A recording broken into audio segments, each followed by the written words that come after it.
Good morning and welcome to a rather damp and overcast day in the South Lakes. This GV60, new and updated with an even bigger battery. It's fun, it's versatile. Electric SUV? You guessed it, a road trip. This time, London. Yeah, this one's very different. And what a beautiful SUV to drive down in. This is what you call the perfect long hauler. It's got everything we'll need. And we're going down to do some live events because Ron from Grenada has just landed. So we're gonna have to find somewhere to perform. I'm Ben Quirk, welcome to Planet Auto. Now this one's a little bit different. For the last 6 months, I've known that we'd be going into London with 92 crew. Now this is a Grenadian and English collaboration with music. Jungle, drum and bass, reggae. And I'm a major part of this. So I've needed an SUV that's perfect for a long haul, also jutting around central London. Quite a tall order. The other thing is it needs space. And this is where the GV60 comes in. Not only has it been updated with tech, looks, etc., etc., it's also got a bigger battery, 84 kilowatts.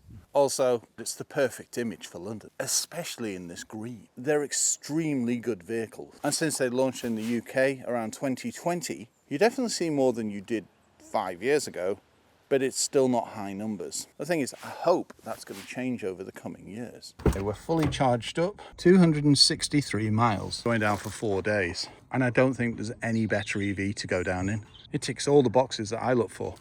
The pop-out door handles, a decent-sized panoramic, and tech everywhere. And I mean everywhere. Decent-sized boot. Yes, it's not the biggest because of the floor, but look, no boot lip. And just look at the interior. And this is obsidian Napa leather, and it is sumptuous. This has got everything from summon mode through to matrix headlights and everything in between. And a price tag of 73,000, which I don't think's bad for something with 500 horsepower. And it's smart. The Genesis GV60 Performance. Perfection personified. Now I thought to myself, we've already used a GV60 for a road trip. But then I found out there's a new one. And this is the latest performance, and I thought that will suit nicely. It's going to look cool in any shots. It's got decent space. It's fun to drive, and it's got 490 brake horsepower and 0 to 60 in under 4 seconds. Not particularly usable from lights in London, but fun on the motorway nonetheless. Now, not everybody needs all-wheel drive with dual motors, 700 newton meters of torque, and 0 to 60 under 4 seconds. But it's fun to have. It's also the perfect car for winter because it's all-wheel drive. Not only that, they've now added a drift mode, and it's got an electronic limited slip differential. I mean, it never scrabbled for grip beforehand anyway, but now, well, you can bet your bottom dollar it never will. Genesis GV60 is amazing, especially when you think it starts at just over £54,000. For that, you get a single motor with rear wheel drive, but it's not quite as well kitted out because this starts at 66,000, but ours is around 74. But when you look at the packs, everything from innovation to comfort, you'll realise where that money's gone. Massaging seats, heads-up display, Napa leather. The list quite literally goes on. 800-volt architecture, a heat pump. How long do you think it takes to charge, say, 10 to 80%? 30 minutes? 25 minutes? 18 minutes. And even when you're charging on a home charger, you're talking around 12.5 hours. These don't sound like bad numbers. Now, as I always say, this is not one size fits all. In my eyes, an electric vehicle is only going to suit you if you've got a charger at home. Otherwise, you're going to be paying silly amounts of money. Because sadly, as we all know, Quentin Wilson died, and he was a massive advocate for getting VAT knocked off chargers, and it's just never come. Yes, you can knock 3 or 4 grand off, depending on which model you go for. But there's no great packages for on-street charging. There just isn't. And if you go on a motorway, it's pretty much the same story as it was with petrol. However, if you do have a home charger, it's a completely different ballgame. It ticks so many boxes. I can charge this for about £5.50. And that's around 260 miles. Now, I know it quotes more, but realistically, if you're going to go to London, you'll just about get there on the charge. I think they claim over 300, but it's an electric vehicle, especially in the UK with the weather being so sporadic. This is fantastic across the board, but it's not surprising when it was built on a custom electric platform, EGMP, meaning none of the space is taken up by things like the batteries. Also, 1-speed gearbox. It's also got drift mode. You've got boost, which gives it an extra 100 horsepower on the touch of a button. You've also got driving modes, sport, eco, and my favourite. I know this doesn't sound like me, but it's comfort. It's still quick enough, but it also tailors the suspension. Now, one of the standout features on this is how the suspension works. It's essentially a strut setup, but it has one big difference. This camera here analyzes the road. So before you get to the speed bump, the pothole, this has already taken it in, processed it, and thought, I'll set the suspension to this. So it never really takes it unaware, even if you're flooring it. I'd go as far to say this is a sports SUV. It doesn't lumber all over the shop. If truth be known, it's rather dynamic, and it'll smoke a lot of vehicles that just won't expect it. Time's getting away. We're going to have to get on the road rather soon. Before that, though, we'll have a quick look round. I'll also tell you what the new changes are. So, you've got completely new bumpers, front and rear. They've also colour-coded more elements. And just look at these wheels. These are my favourite. Yes, they're looking a little muddy now, but we live in a village in the lakes. It's so versatile. It doesn't matter if you're here, down a muddy track, or in the centre of London. One thing they have done is taken a look at the refinement. I mean, it's pretty damn good to start with, but they've looked at the rubbers around the windscreen. Also, the shaping of the mirrors, the materials, all this to reduce road noise on places like motorways. If you've never driven a Genesis, I implore you to. If you like this type of video, why not subscribe to the channel? You just hit the button on the right hand side. It's free and you'll get an alert every time we upload. Thank you. And the biggest challenge I've found with this is I can't really find anything wrong with it or something I dislike. The only thing that comes to mind is if you drop the phone down the side of the seat, you're not getting it out. Well, you are, but it's not as easy as it could be. And maybe the fact that the Apple CarPlay doesn't work as seamlessly as it should. To the key. Okay, so you've got lock, unlock, power tailgate, summon mode. You can also get vehicle to load, so you can run things like a full DJ setup. Cool, but not really needed. Instead, you could just pull out your smartphone and use your digital key. Also here, you've got facial recognition. And the best thing is, Genesis will set all that up for you. Honestly, Genesis are just doing things differently. 5-year warranty, NCAP 5, and safety that doesn't nag. It's elegant with athleticism. It's bold. It's striking. Yes, it may have that overall SUV shape, but Genesis have made it stand out. New 20-inch sport model wheels, 21-inch performance model wheels, and a selection of 14 paint options. Matte, metallic, and pearlescent, including the new Tromso green metallic. I'm really glad that they kept the general shape and the general design from the earlier version. It looks perfect. It's almost looking the way that Coach Built was.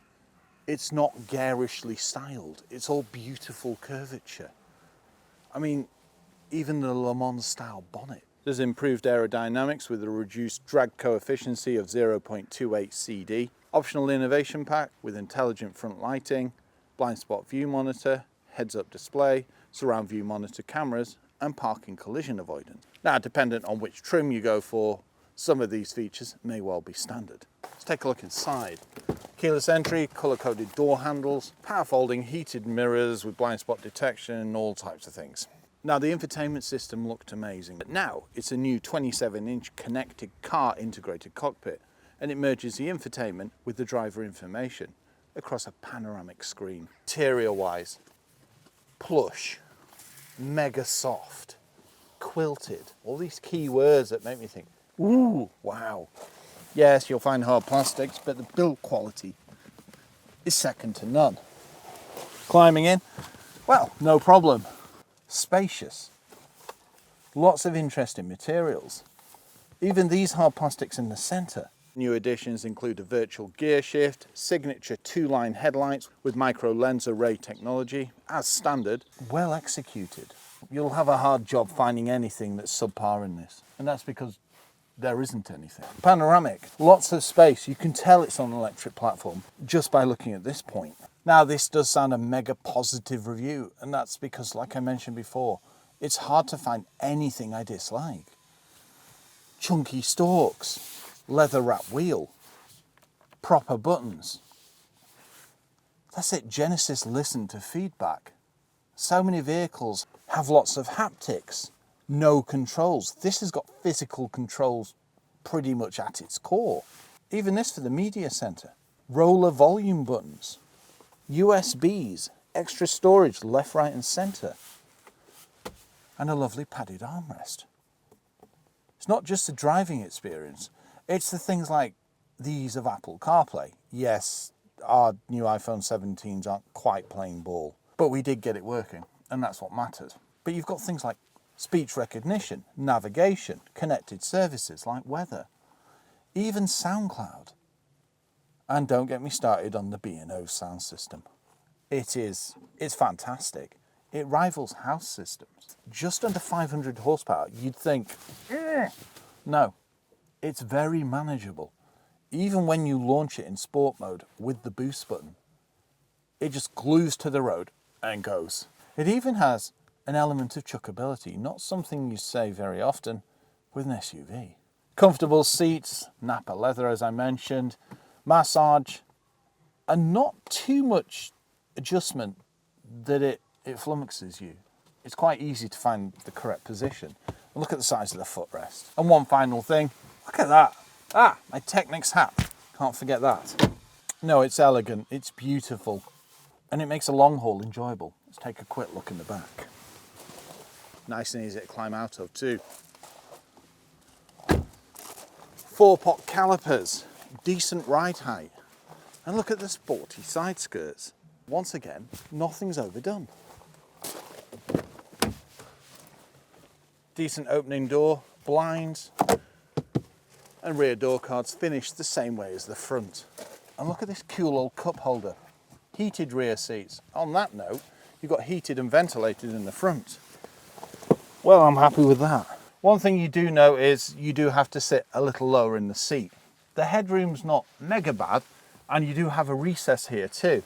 Ideally, the seat needs to be dropped ever so slightly. Also, if you've got the seat directly on the floor, you can just about get your feet underneath. But it's spacious enough for a family. The GV60 electrified would probably suit what we're doing more so. But this, I think it stands out more. There's just something about GV60. Yet again, comfortable, and buttons on the front seat, so you could actually move that forward if you're carrying loads, etc. One thing it does lack is the rear seat sliding forward. But to be honest, I don't think you need it. USBs, and one thing that Genesis excels at, the fact that we've got a grab handle above every door. Mind you, does that surprise me? No, Genesis have always looked at mobility. Have a quick look in the boot. Look at this sporty spoiler. More curvature, full LEDs. It just looks so good. Almost a regal feel to it with the fonts they use.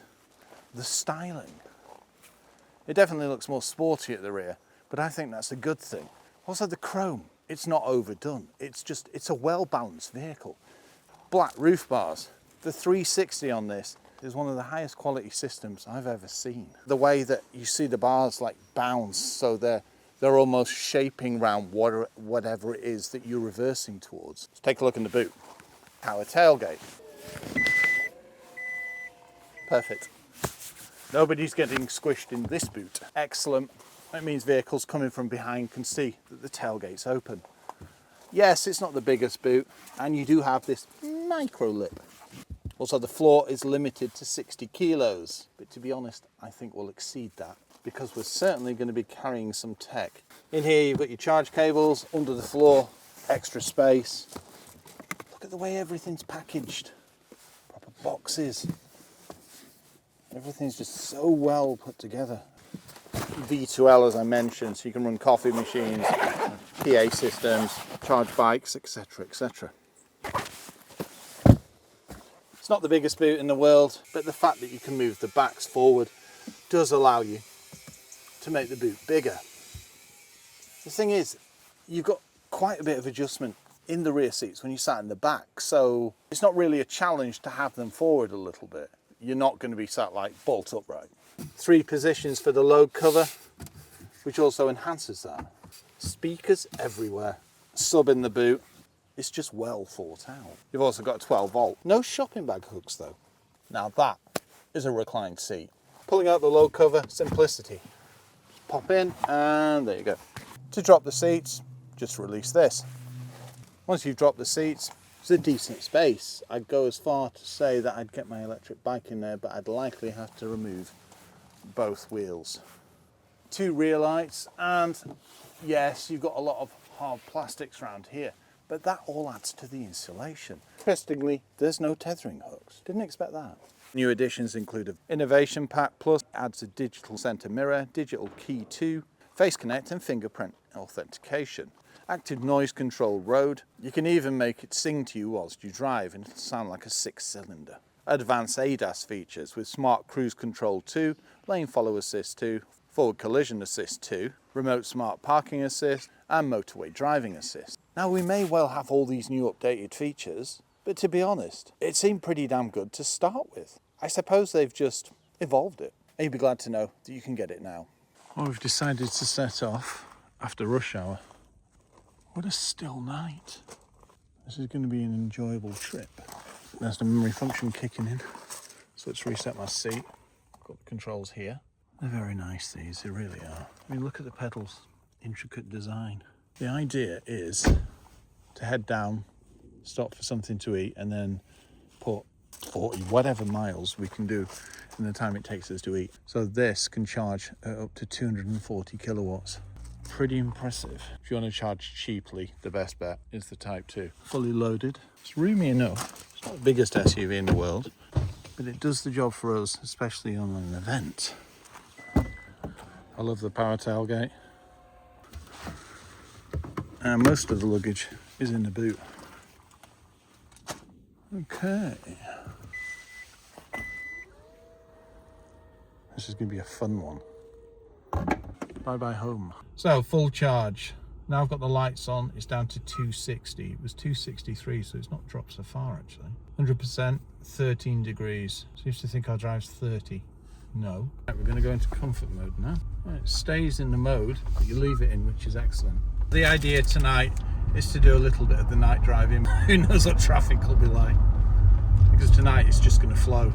I'm going to engage the auto high beam, which then kicks in the matrices as well, and you just push forward and it now says auto. It's very straightforward, this car, well, SUV. Also the refinement, little bit of tyre noise. Look at those for lights. It's also mega responsive. So the idea turn now right, and then is to head down the B roads, turn right, and then jump on the M6. So, 259, it went back up to 260. Ooh. turn right, It's saying we'd get here. and then Ooh. turn right. This is mega advanced. It's even got, I think it's something like Regen 3 on it. It's a nice night to travel, isn't it? Yeah. It's mild, it's dry. There's nothing that beats a Genesis. That's it, it's not too cold either. We've used a mile and we've done probably a mile and a In half. 0.1 Probably nearer miles. 2 now, actually. And in case you're wondering about the sound system, B&O. Banging. Banging indeed. And we're going down to do some live events. Don't know why I'm dipping, it's got matrix headlamps. Because you were polite. I forgot that this car can virtually do everything it needs to, doesn't it? You don't really need to engage. This is one of those that when full cruise control comes in, full adaptive, where you don't have to hold the wheel or anything, this will just walk it, because it virtually does it now. The thing is, if you want to disable things, it's quite easy. You just go into the screen and hit a couple of tick boxes and you can turn off your things like your lane keep assist, etc, etc. But I want it as Overwatch. I mean, it's NCAP 5 for a reason. Those things, you start disabling them, then it's not ideal. You'll probably see the way that the beam bent then when the cars came. LEDs of the highest grade. I mean, listen how quiet it is, considering I can't remember if we've got 21s or 22s. We've got some pretty large wheels. Yeah, we've used 2 miles now and done probably 3.5. Travelling at around 40 miles an hour. It'll be interesting to see what happens when we get on the motorway and travel at 70. I can feel the lane keep assist. It's just slight vibration for his steering wheel. That's the other thing about this, it doesn't nag. It does the odd ping. And yes, this is a rocket ship, quite literally. In Annabelle's words, it catapults off like a viper. It's so quiet. There we go. It reminds me of BMW laser lights on the i8 that time that we had it. It's mega responsive. As soon as it sees a car, it's already bent the beam. Yes, thank you. Oh, you can flash and it still stays on auto. Oh, that's handy. So many vehicles self-cancel. That's the thing about Genesis and Hyundai Kia. They all listen to feedback, don't they? They do. And then they implement it. They do. Squeak, squeak. Ploddity plod. I think that's the slowest we've ever gone over that. Doing 26. It's not quite like it was in the early 90s when Capris used to fly over there like they were going to Spain. We're in Carnforth now. Less corners and less fast bits of road. I can feel the regen in comfort. It's not too heavy. It's just enough. 20 feels like you stood still. I do love the fact that you've got cameras in the cluster as well. You can see everything. This will be the supreme test for Annabelle to get up to 70. In 0.1 miles. At 70. This is remarkably well balanced. At the roundabout. Oh, mind you got Matrix. Take the first exit. Let's move. Good car. Right, I'm going to slowly feather the acceleration on. 35, 40. My bearings. Whoa. I thought there was something breaking down there. Excellent, everything's coming round me. There we go. I've never joined a motorway so slowly. Blind spot detection. Excellent system on this. So what it's doing is it's detecting on every corner of the car as opposed to just near the mirror. 252 miles of range now, and we have 242 to go. So the idea is to get there on a full charge. Hazard reported ahead. So 60 miles an hour at the moment. This could be a we're trap. being forced down to 50. Perfect. Down to 2 lanes. There's a surprise. It's already busy. Yeah. Wow, that's the shortest section yet. It is, isn't it? We've never hit roadworks or reduced speed this quickly ever. No, it's quite bright that, isn't it? Very bright. Right, on that note, I think we'll catch up a little later. Travelling at just over 70 miles an hour. Temperature's 16 degrees now, so it's warmed up. 228 miles to go, and 237 miles of range. So it's almost holding on to about 10 miles as a buffer. It's so cool, this. Honestly. It's really quiet considering the motorway's not particularly in the best shape. There's nothing beats a Genesis. There isn't, is there? No, Maybe old school Mercedes, old school BMW. Yeah, it's ramped up a bit now, but the motorway's alright state here. Just about to go over Thelwall Viaduct. Nice pleasant journey. There's the adaptive clock that the Alpha pulled out. Nice work. 74% of battery, 184 miles of range and 185 miles to go. So it's kind of a line now. And I've been a touch over 70. Temperature 15 degrees. And I forgot to say before, we've had the aircon on 1. And I think I've got what's the name on my massage on my seat as well. 56 miles to the top. So yeah, doing well.